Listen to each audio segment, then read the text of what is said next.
سلام وسناينا عقم يكون فنونات كاتاتلو خبرات عزبتنا نلوم قدام 4 ميازيا 2026 زتدالوا زباونا هجراون اب زوري عالم تنتناتات حزلكم قريب له كنت كاتاتلو نبو خبرات دم سلام صنحيت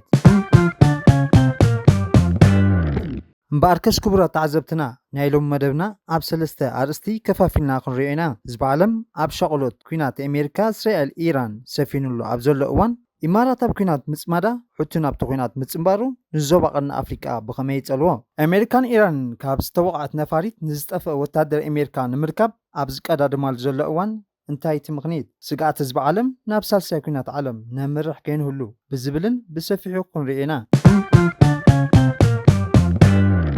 كينات أمريكان إسرائيل قبل على إيران مبل 36 معلت بصعلو عالم بحصات نراديت فتنالا كسب حجي اسكيتوم زصنحو عطوقات حدي ناب إسرائيل ميسايلات بمتقاس ناب توقع تتصميرو مالو زاغيت كلتا ميسايلات راح كوا انت تكوسو بابي المندب كم مصابو هرمس كعصو يخوليو زبل سكفتاتات ابقرن افريقيا العيلوم ركبو بتوقات حتي اب ግጭት ማእከላይ ምብራቅ ምስታፎም ኪንዮ የመን ዝዝርጋሕ ኣብ ቀና ኣፍሪቃ ኣዝዩ ሰፊሕ ፅልዋ ኣለዎ እዚ ኣብ 15 ሚእታዊት መራኸብ ንግዲ ዝሓልፋሉ ወሳኒ መስመር ቀይሕ ባሕሪ ዝርከቡ ዕጡቃት ጉጅለ ቅድሚ ሕጂ ኣብ ልዕሊ መራኸብ መጥቃዕቲ ፈኒን ምስ ዞባዊ ሓይሊ ምትእስሳሩ ፈጢሩን እዩ በዚ ድማ ኣብቲ ኣገዳሲ ንግዳዊ መስርሕ ዓለም ወጥሪ ክውስኽ ይገብር ኣሎ ከም ውፅኢቱ ድማ ንኢትዮጵያ ኤርትራ ሶማልያ ሓዊሱ ኣብ ቀና ኣፍሪካ ኣብ ዝርከባ ሃገራት ዘስዕቦ ፅልዋ ልዑል ክኸውን ይኽእል እዩ ሕቲ ኣብ ቀይሕ ባሕሪ ንዝግበር ጉዕዞ ባሕሪ ዝህቦ እንተኮይኑ ኣብ መስመራት ንግዲ ምዝራቅ ጥራይ ዘይኮነ ኣብቲ ዞባ ንዝፍጠር ናይ ፀጥታ ሓደጋታት ክውስኽ ቁጠባዊ ቁልውላው ከጋድን ምዃኑ ተንተንቲ ዞባ ይገልጹ ሕቲ ናብዚ ኩናት ኣሓይሎም ምዝኣትዉ ንኤርትራ ኢትዮጵያ ካልኦት ቀና ኣፍሪካ እንታይ ሓደጋ ከስዕቦ ይኽእሉ ማሕዛ ኢትዮጵያ ዝኾነት ሕቡራት ኢማራት ዓረብ ኣብዚ ኩናት ምእታዋ ኣብ መንጎ ኢትዮጵያን ኤርትራን ዘሎ ወጥሪ ናብ ኩናት ከይሰጋገር ይዓክቶ ዶ ንዝብል ሕቶ ኣብ ዩኒቨርሲቲ ህዝባዊ ኣገልግሎት ኢትዮጵያ ተመራማሪ ፖሊሲ ዶክተር ምኩረም መፍታሕ ኩናት ማእከላይ ምብራቅ ኪንዮ ሃገራት ወሽመጥ ዓረብ ክሳብ ቀና ኣፍሪቃ ከም ዝዝርጋሕ ይገልጽ ቀና ኣፍሪቃ በዚ ኩናት በኸቢድ ዝጽለው ብዙሕ መንገድታት ከም ዘሎ ዝገልጽ ዶክተር ምኩረም እቶም ኣብ ገማግም ቀይሕ ባሕሪ ንመብዛሕትኡ ክፋል የመን ዝቆጻጸሩ ዕጡቃት ሕቲ ቀንዲ ምኽንያት ምዃኖም የመልክት ብኢራን ዝድገፉ ዕጡቃት ሕቲ ትሄራን ምስ እስራኤልን ኣሜሪካን ኣብ ትገብሮ ኩናት ከም ካልኣይ ምዕራፍ ውግእ ኮይኖም ከም ዝረኣዩ ይሕብር ካልእ ኤርትራዊ ተንታኒ ማእከላይ ምብራቅ ማሕሙድ ኣቡበከር ብወገኑ ሕቲ ንባቢኤል መንደብ እንተ ዓፅዩ ቁጠባ ኤርትራ በኸቢድ ክጽሎ ይብል 15 ሚእታዊት ንግዳዊ መራኸብ ዓለም ዝሓልፋሉ ባቢኤል መንደብ እንተ ተዓፅዩ እታ ምሒር ኣብ ወደባታ እትምርኮስ ኤርትራ ውድሆ ከም ዝገጥማ ወሲኹ ይሕብር እቲ ተንታኒ ቁጠባ ኤርትራ ድልዱል ዘይምዃኑ ብፍላይ ምስ ሩስያን ቻይናን እትገብሮ ንግዳዊ ወደብ ዓሰበ ምጽዋዕን ምዃኑ ይገልጽ መንግስቲ ኤርትራ ሕቲ ንባቢኤል መንደብ እንተ ዓፅዎ ኣሜሪካ ኣቓልባ ናብ ቀይሕ ባሕሪ ክቐንዕ ከም ዝኽእል ስክፍታታት ከም ዘለዎ ወሲኹ የብርህ መንግስቲ ኤርትራ ኣዝዩ ኣብ ስግኣት ዝነብር መንግስቲ ከም ምዃኑ መጠን ዝኾነ ሓይሉ መፂኡ ኣብዚ መስመር ኩናት ከካይድ የብሉን ዝብል መርገፂ ኣለዎ ኢራን ኣብ ሃገራት ወሽመጥ ዓረብ ንዝርከቡ ወታደራዊ ማዓስከራት ኣሜሪካን ትሕተ ቅርፅን መጥቃዕቲ ፈፂማ እያ ብዘይካዚ ነቲ 20 ሚእታዊት ናይ ዓለምና ነዳድን ተፈጥራዊ ጋዝን ዝሓልፋሉ መጻቦ ሄርሙዝ ብምዕፃው ዋጋ ነዳዲ ክብል ምኽንያት ኮይና ቴህራን ኣብ ዙርያ ቀይሕ ባሕሪ ንዝርከቡ መሻርክታት ተጠቂማ ኣብ ልዕሊ ባቢኤል መንደብ መጥቃዕቲ ምፍጻም ከም ካልኣይ ምዕራፍ ናይቲ ግጭት ክርአ ከም ዝኽእል ተመራመርቲ ፖሊሲ ዶክተር ምከረም ይገልጽ ሓያሎ ልሂቃን ፖለቲከኛታት ዝተቐትልዋ ኢራን ኣብ ልዕሊኣ ዝፍጸም መጥቃዕትታት እናበርታ ኣብ ዝመጸሉ ነቲ ግጭት ናብ ዝተፈላለያ ሃገራት ወሽመጥ ዓረብ ምስፋሕ ጸቕጢ ትፈጥራላ እቶም ዛጊት ኣስቂጦም ጸንሑ ዕጡቃት ሕትውን ናብቲ ግጭት ከም እትስሕቦም መሐሙድ ኣቡበከር ወሲኹ የብርህ ቀጥታዊ ተሳትፎ ሕቲ ኣብቲ ዝካየድ ዘሎ ኩናት ንሃገራት ቀና ኣፍሪቃ ናብ ኣደዳ ቀልውላው ነዳዲ ከም ዘቃልዖም ሓደ ምኽንያት እዩ ዶክተር ምከረም ምስ ሓሳብ ብምስማዕ ሃገራት ቀና ኣፍሪቃ ቁጠባዊ ጽላተን በቀይሕ ባሕሪ ኣብ ዝመጽእ ነዳዲ ዝምርኮስ ምዃኑ ብምዘኸር ናይዚ መስመር ስግኣት ጽልኡ ቀጣዊ ምዃኑ ይገልጽ ኤርትራ ኣብ ዝተፈላለየ ኣጋጣሚታት ንሕቲ ትድግፍያ ተባሂላ ትኽሰስ ምንባራ ዘዘኻኸረ ማሕሙድ ቁልውላው ማእከላይ ምብራቅ ናብ ቀይሕ ባሕሪ እንተተዘርጊሑ ኣሜሪካን መሻርክታን ነተን ኣብቲ ከባቢ ዝርከባ ደሴታት ተጠቂመን መጥቃዕትን ምፍጻም ተገዳስነት ከም ዘርእያ የበርህ እዚ ንመንግስቲ ኤርትራ ዘተሓሳስብ ምዃኑ ዝገለጸት ተንታኒ ኣስመራ ዋሽንተንን መሻርክታን ነተን ደሴታት ክትጥቀማለን እንተዘይፈቒዳ ብቐጥታ ጥራሕ ዘይኮነ ብጂኦፖለቲካዊ መዳይ እውን ክትጉዳእ ከም እትኽእል ይሕብር። ሕቲ ኣብቲ ግጭት ማእከላይ ምብራቕ ብቐጥታ ምስታፉ እቲ ዕጡቕ ጉጅለ ንመጥቃዕቲ ኣሜሪካ ንምምካት ምስቲ ኣብ ሶማልያ ዝንቀሳቐስ ኣልሸባብ ብምትሕባር ክፍጠር ከም ዝኽእል እቲ ተመራማሪ ፖሊሲ የረድእ። እዞም ክልተ ኣካላት ኣብ ቀንዲ ኣፍሪቃ እንተተሓባቢሮም ንረብሓታት ናይዛ መሓዛ ኣሜሪካን እስራኤልን ዝኾነት ሕቡራት ኢማራት ከጥቅዑ ከም ዝኽእሉ እውን ይጠቅስ። ከም በዓል ሕቡራት ኢማራት ዓረብ ዝኣመሰለ ሃገራት ኣብ ሃገራት ቀንዲ ኣፍሪቃ ሓያል ጽልዋ ስለ ዘለዎን ኣብ ማእከላይ ምብራቕ ዝካየድ ዘሎ ኩናት መፍትሒ እንተተረኺቡ ሕቲ ወይ ኣልሸባብ ኣብ ልዕሊ ረብሓታት ኢማራት መጥቃዕቲ ከካይዱ ከም ዝኽእሉ ስከፍታታት ይገልጹ። ዶክተር ሙከረም ኢራን ምስ መንግስቲ ኣሜሪካ ንዝተሓባበረ ሃገራት ወሽመጥ ዓረብ ትሕተ ቅርፀን ብማዕረ ከም ዘየጥቃዓት ይሕብር። ኢራን ኣብ ልዕሊ ሕቡራት ኢማራት ዓረብ ብተደጋጋሚ መጥቃዕቲ ሚሳይላትን ድሮናትን ከተካይድ እንከላ ኣብ ሃገራት ኩዌትን ቀጠር ዖማን ስዑድ ዓረብን ግን ብዙሕ መጥቃዕቲ ኣይፈፀመተንን። ንሱ ወሲኹ ብዙሓት መሓዙት ኢራን ዝኾኑ ሕቲ ወይ ኣልሸባብ ኣብ ቀንዲ ኣፍሪቃ ንዝርከባ ረብሓታት ኢማራት ዓረብ ካብ ምጥቃዕ ድሕር ከም ዘይብሉ ግምታቱ የስፍር። ሙከረም ድሕሪ ምጅማር ኩናት ማእከላይ ምብራቕ ኣብ መንጎ ኢትዮጵያን ኤርትራን ዝነበረ ወጥሪ ናብ ሙሉእ ኩናት ዘይምዕራጉ ኣብ መንጎ ፖለቲከኛታት ሓይልታት ቀንዲ ኣፍሪቃ ዘሎ ፍልልያት መበገሲኡ ኣብ ምልክት ሕቶ ክኣቱ ከም ዝገበሮ ይዛረብ። ኣብ ቀንዲ ኣፍሪቃ ዘሎ ግጭታት ብመሰረቱ ውፅኢት ፖለቲካዊ ፍልልያት ኣብ መንጎ ፖለቲካዊ ሓይልታት ቀንዲ ኣፍሪቃ ድዩ ብዝብል ሕቶ ንኽሓትት ዕድል ዝኸፍት ይመስለኒ ይብል። ኣብ ቀንዲ ኣፍሪቃ ዝርከባ ሃገራት ኣብ መንጎ ፖለቲካዊ ልሂቃንን መራሕቲ ወይ እውን መንግስታት ናብ ረብሓ ጎንፂ ዋላ ይሃሉ ናብ ግጭት ከም ዘይኣትዉ ብኸፊል ዋላ ይኹን ፍንጭ ዝሃበዩ ይብል። ሕቡራት ኢማራት ዓረብ ኣብ ቀንዲ ኣፍሪቃ ሓያል ተገዳስነት ከም ዘለዋ እቶም ዝድገፍዎ ሓይልታት ኣብ ሱዳን ከምኡ እውን ኣብ ሊባኖን መንግስታት ስርዓት ለውጢ ንምምፃእ ይፅዕሩ ከም ዘለዉ ይጠቅስ። ተንታኒ ማእከላይ ምብራቕ ቀንዲ ኣፍሪቃ ማሕሙድ ኣቡበከር ንቢቢሲ ኣብ ዝሃቦ መግለፂ እቲ ኣብ ማእከላይ ምብራቕ ዝካየድ ዘሎ ኩናት ኣብ መንጎ ኢትዮጵያን ኤርትራን ዘሎ ስግኣት ኩናት ከም ዘወገደ ይኣምን። ነዚ ሓሳብ ብኣብነት ኣብ ዘረዳእሉ ቀዳማይ ሚኒስተር ኣብ ኣሕመድ ኣፍ ደገ ባሕሪ ናይ ህልውና ጉዳዩ ድሕሪ ምባሉ ኣብ መንጎ ኤርትራን ኢትዮጵያን ወጥሪ ከም ዝተኻረረ ኣዘኻኺሩ። ኢትዮጵያ ኣብ ጉዳይ ኣፍ ደገ ባሕሪ ምስ ጅቡቲ ሶማሊላንድ ከም ዘለዋ ስምምዕ ምስ ኤርትራ ከልዋ ይኽእል እኳ እንተነበረ ብሰንኪ ኢድ ምእታው ኢማራት ግን ከም ዝተቐየረ ማሕሙድ ይኣምን። ሕቡራት ኢማራት ዓረብ ካብ ወደባት ጅቡትን በርበራን ክትስሕብ ድሕሪ ምግዳዳ ኢትዮጵያ ወናኒት ኣፍ ደገ ባሕሪ ናይ ምግባር ፕሮጀክት ዝሓዘት ይመስል ዝበለ ኣቶ ማሕሙድ ኣብዚ እዋን እዚ ብሰንኪ ኩናት ወሽመጥ ዓረብ ኣብ ቀንዲ ኣፍሪቃ ክካየድ ዝኽእል ኩናት ክድግፍ ኣብ ዘይትኽእለሉ ደረጃ ከም ዘላ ይገልጽ። ስለዝኾነ እቲ ንኣዋርሕ ሎሙዶ ጽባሕ ይጅምር ዝበሃል ዝነበረ ወጥሪ ኢትዮ ኤርትራ ናብ ደረጃ ኩናት ከይዓርግ እዚ ኣብ ማእከላይ ምብራቕ ዝካየድ ዘሎ ኩናት ምኽንያት ከም ዝኾነ ይኣምን። ኣሜሪካን ኢራንን ካብ ዝተወቕዐት ነፋሪት ንዝጠፍአ ወታደር ኣሜሪካ ንምርካብ ቀዳደማ ልዕሊ ወርሒ ኣውፂሩ ኣብ ዘለወሉ ኣሜሪካን እስራኤልን ምስ ኢራን ንፈለማ ግዜ ሓንቲ ነፋሪት ውጊ ኣሜሪካ ኣብ ኢራን ተዋቕዓ ድሕሪ ምውዳቓ ካብኣ ንዝወረደ ኣሜሪካዊ ንምርካብ ኣሜሪካን ኢራን ይጎያያ ኣለዋ። እታ F-15E ዝተባህለት ኣብ ሰማይ ምድርን እተጥቅዕ ነፋሪት ምስ ተሃርመት ሓደ ካባበረታ ብሓይልታት ኣሜሪካ ተረኺቡ ክድሖን ከሎ ካልእ ኣካል እቲ በረራ ዝነበረ ሓደ ሓላፊ ስርዓት ተተኳሲ ግን ከም ዝጠፍአ ሰበስልጣን ኣሜሪካ ንመሻርክቲ ቢቢሲ ዝኾነ CBS ሓቢሮም። ኣህዱ ተልእኾታት ምድላይ ንምድሓን ድሕሪ እቲ ዝጠፍአ ወታደር ንምርካብ ኣብ ውሽጢ ኢራን ስርሒት ይገብር ከም ዘሎ እቲ ማዕከናት ዜና ወሲኹ ይገልጽ። ኣብ ምድሓን ዝተዋፈራ ነፈርቲ ኣሜሪካ ኣብ ውሽጢ ኢራን ትሒተን ክበራ ከም ዝተረኣየን ጸብጸባት ይሕብሩ።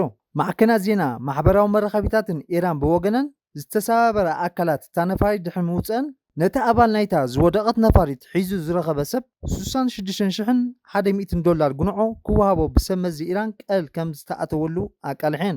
እተን ማዕከናት ዜና ወሲኸን እቲ ኣባል ናይታ ዝተወቕዐት ነፋሪት ኣብ ደቡባዊ ክፋል ኢራን ክዓልብ ከም ዝኽእል ግምታት ኣቐሚጠን። እዚ ዜና እዚ ምስ ተቓልሐ ኣብ ክልተ ደቡባዊ ኣውረጃታት ዝርከቡ ሲቪላት ዕጡቓት ነቲ ወታደር እናደለዩ ዘርኢ ቪድዮታት ክዝርግሑ ጀሚሮም ኣለዉ። ኣብ ሓደ ካብቲ ቪድዮታት ኣብ ደቡባዊ ግዝኣታት ኡዝቤኪስታንን ሓያሎ ሰብ ብረትን ባንዴራን ኢራን ሒዞም እናደለዩ ከለዉ ይረኣዩ። ሓደ ከባቦም ድማ ኣምላኽ እንተፈቒድዎ ክንረኽቦ ኢና ይብል። ዝጠፍኡን ዝተኸደኑን ኣባላት ንምድሓን ፍሉይ ወታደራዊ ስርሒታት ንምክያድ ዝቆመ ኣሃዱ ተልእኾታት ምድላይን ምድሓንን ኣሜሪካ ነዚ ካብ ዝተወቕዐት ነፋሪት ዝጠፍአ ወታደራዊ ኣሜሪካ ንምርካብ ስርሒት ከም ዘበገሰ ይፍለጥ። እዚ ኣሃዱ እዚ ኣብ ዝበዝሐ ተልእኽኡ ብሄሊኮፕተር ዝፍጸም ክኸውን ከሎ ነዳዲ ዝመልኣ ከምኡውን ዕላማታት ዝወቕዓ ነፈርቲ ኣካል ናይዚ ስርሒት እየን። ሓደ ግዜ ልክዕ ከምዚ ንሓጂ ኣጋጣሚታት ኣብ ውሽጢ ናይ ፀላኣ መስመር ብምእታው እውን ዝፍፀም እዩ። ሓደ ኣዛዚ ከምዚ ዝኣመሰለ ስርሒታት ዝነበረ ንሲቢኤስ ኒውስ ኣብ ዝሃቦ ሓበሬታ ነዚ ኣብ ኢራን ጠፊኡ ዘሎ ኣባል በረራ ንምድሓን ብውሕዱ 24 ኣባላት ብላክ ኤክ ሄሊኮፕተር ተጠቂሞም ኣብቲ ከባቢ ተፍትሽ ክገብሩ ከም ዝኽእሉ ይገልጽ።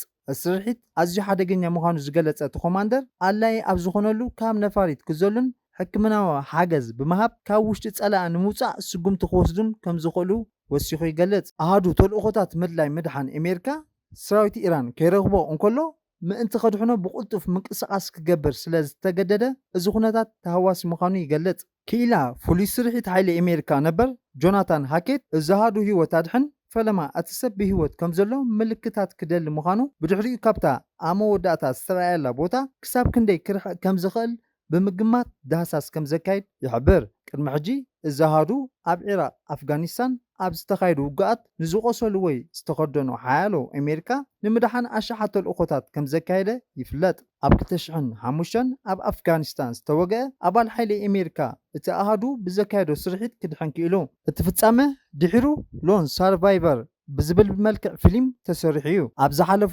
ዓሰርተታት ዓመታት ዝወደቑ ኣብረርቲ ንምድሓን ብኣሜሪካ ዝተኻየዱ ናይ ምድሓን ስርሒታት ሂደት እዮም።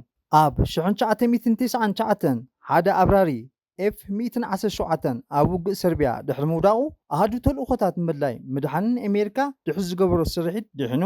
ኣብ 1995 እውን ኣብ ቦዝንያ ኣሜሪካዊ ኣብራሪ ስኮት ኦሬዲ ተወቂዑ ድሕሪ ምውዳቑ ኣብቲ ኣሃዱ ዝተሓበኣሉ ንምርካብ 6 መዓልቲ ዝተወሰደ ስርሒት ተኻይዱ ነይሩ እዩ። ህዝቢ ዓለም ጭንቀት ኮይንዎ ዘሎ ናብ ሳልሳይ ኩናት ዓለም ነምርሕ ዲና ዘለና ዝብል ሕቶ እዩ። ኣሜሪካን እስራኤልን ምስ ኢራን ዘካየዶ ዘለዋ ኩናት ኣብ ልዕሊ ሓደ ወርሒ ኣብ ዘቑፀረሉ ኣብ ማእከላይ ምብራቕ ዝካየድ ዘሎ ግጭት ናብ ዝባእሰ ከይዓርግ ስክፍታታት ተሓዲሩ ኣሎ። እቲ ኩናት ንኢራን ጥራይ ዘይኮነ ንኢማራት ዓረብ፣ ኢራቅ፣ ባህሬን፣ ኩዌት፣ ስዑዲ ዓረብ፣ ዖማን፣ ኣዘርባጃን ተጎብጠ ምዕራባዊ ገማግም ቄጵሮስ፣ ሶርያ፣ ቀጠርን ሊባኖስን ዝርከብኦ ሓይሎ ሃገራት ጸልዩ ይርከብ። ንሓያሎ ሰባት እዚ ግጭት ኪንዮ ዞባዊ ናብ ኩሉ ዘጠቃለለ ኩሎ መዳያዊ ኩናት ዓለም ክሳገር ይኽእል ዶ ዝብል ሕቶ ኣለዎ። ሓደ ኩናት መዓስ እዩ ናብ ኩናት ዓለም ዝኸውን? ሰባት ኩናት ብጥንቀቐ ዝተመጣጠነ እቶም ናብ ኩናት ዝወፍሩ ድማ ዝገብርዎ ዘለዉ ኣማእዝዮም ዝፈልጡ ገይሮም ይሓስብዎ ትብል ፕሮፌሰር ዓለም ለኻዊ ታሪክ ማርጌሬት ማክሚላን። ብግዲ ሓቂ ናይ ዝሓለፉ ኩነታት እንተሪኢኻዮም ኣብ መወዳእታ ክትሪኦም ከለኻ ብኣጋጣሚ ዝተበገሱ እዮም። ሰባት ንመጋጥምቶም ብጌጋዮም ዝመዝንዎም ትብል እሞ ሓደ ግዜ ከምዚ ኣብ ቀፅሪ ቤት ትምህርቲ ከም ዝለዓል ባእሲ ጌርካ ሕሰቦ ክትብል ተብርህ። ብዙሓት ሰባት ነዚ ሎሚ ኣብ ማእከላይ ምብራቕ ዝረአ ዘሎ ወጥሪ ብዓብዩ ዞባዊ ክብሉ ይገልፅዎ እኳ እንተለዉ ናብ ዝሰፍሐ ክዓርግ ዝኽእለሉ ኩነታት ግን ኣሎ ድዩ?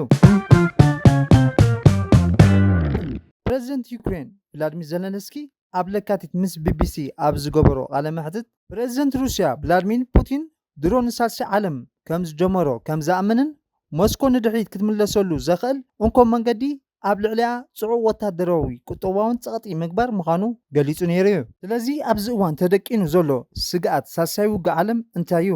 እታ ናብ ክብ ዝበለ ኩሉ መዳያዊ ኩናት ከተዕርግ እትኽእል ኢራን ከምኡውን መሓዙታ ዝኾኑ ከም ሕቲ ዝኣመሰሉ ሓይልታት ይመስለኒ ትብል ማክሚላን። ኢራን ካብ ምዕፃብ መጻወ ሄርሙዝ ዝኣመሰሉ ክትወስዶ እትኽእል ስጉምቲ ኣቕርቦት ፀዓት ንዓበይቲ ሃገራት ናብ ግጭት ክጎትት ከም ዝኽእል ማክሚላን ተዛረብ። ተሳትፎ ኣሜሪካ እውን ልዑል እጃም ኣለዎ። ካልኦት ሃገራት እውን ዋላ እኳ ብቐጥታ እንተዘይተሳተፋ ብስትራቴጂካዊ ረብሓአን ኮነ ቁጠባ ከም ዝጽለዋ ተብርህ። ካልእ ሓደጋ እውን ኣሎ ትብል። ኣብ ሓደ ዞባ ዝፍጠር ግጭታት ኣብ ካልእ ቦታታት ዕድላት ክፈጥር ከም ዝኽእል ትዛረብ። ንኣብነት ምዕራባውያን ኣብ ዝተጸምዳሉ ኩነታት ቻይና ኣብ ልዕሊ ታይዋን ስጉምቲ ንምውሳድ ክትጥቀመሉ ትኽእል እያ። ከምኡውን ሩስያ ኣብ ዩክሬን ተካይዶ ዘላ መጥቃዕቲ ከተሕይሎ ትኽእል እያ። ፕሮፌሰር ማያሎ እቲ ግጭት ዘባዊ ኮይኑ ከም ዝቕጽል ይኣምን። ስዑድ ዓረብ እትርከበን ሃገራት ናይ ኪዳን ወሽመጥ ዓረብ ክምስርታ ይደፋፍአን ይኸውን። ቻይናን ሩስያን ግን ናብቲ ኩናት ከም ዘይሰሓባ ይገልጽ። ቻይና ኣብ ልዕሊ ታይዋን ስጉምቲ ክትወስድ እያ ዝብል ሓሳብ በቃ ፍጹም ዕሽነት እዩ። ቻይና ወይ ሩስያ ብቐጥታ ከሳተፋ ዘኽእለን ዝኾነ ሃቀና ዘለዎን ኣይመስለንን። ከምኡውን ኤሮጳ። ማክሚላን ኩናት መብዛሕትኡ ግዜ ብትዕቢት፣ ብስምዒት ክብሪ ወይ እውን ብፍርሒ ኣንጻር ወገን ክብገስ ከም ዝተረኣየ ታሪክ ብምጥቃስ ትገልጽ። ውልቀ መራሕቲ ንዓበይቲ ፍጻመታት ክውስኑ ከም ዝኽእሉ እውን ታሪክ ከም ዘርኢ ትሕብር።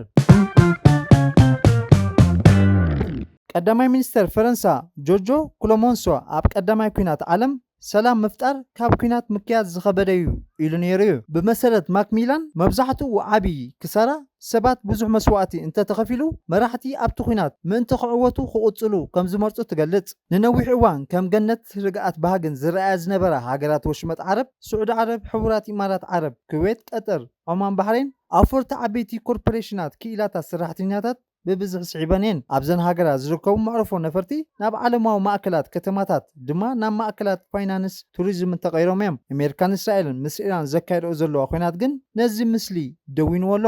ምክንያቱ ኣብቲ ዞባ ዝርከብ ወታደራዊ ማዓስከር ኣሜሪካ ዕላማ ዝገበራ ሚሳይላትን ድሮናት ንሲቪላዊ ትሕተ ቅርፂ ፀዓትን እውን ሃሪመን እየን። እዘን ሃገራት ህይወት ብቕልጡፍ ናብ ንቡር ንምምላስ ፈቲነን እየን። ንኣብነት መንግስቲ ቀጠር ዩኒቨርሲቲ ዳግማይ ከፊቱ፣ ገለ ክኢላታት ግን ሃገራት ወሽመጥ ዓረብ ስምባደ ክፃወራ ይኽእላ እየን።